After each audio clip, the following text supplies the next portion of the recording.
আমি জানি তো তোমার বাচ্চা ডেলি রুটি সবজি খেতে চায় না, তো বলি শোনো, আমার মতো ভেজ চাউমিন করে ফেলবে। প্রথমে চাউমিনটা একটু জলে সিদ্ধ করে নেবে, তারপর সেই চাউমিনটা একটা স্ট্রেনারে ছেঁকে নেবে এবং ভালো করে জল দিয়ে একটু ধুয়ে নেবে। কিছুক্ষণ রেখে দিলে তারপর দেখো ছোটো ছোটো করে আলু, ক্যাপসিকাম, পেঁয়াজ কুচি করে নেবে।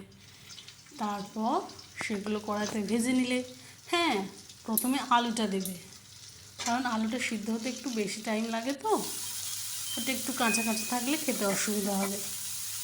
তারপর এক এক করে ভেজে চাউমিনটা দেবে। এরপর সিদ্ধ করা চাউমিনটা দেওয়া হয়ে গেলে নুন আর একটু গোলমরিচ দিয়ে দেবে, ব্যাস। এরপর যদি তুমি ম্যাগির মশলা অ্যাড করতে চাও তো করবে। এবার একটা সুন্দর বোলেতে তোমার ছেলেকে খেতে দাও দেখি, দেখবে খুব সুন্দর লাগবে।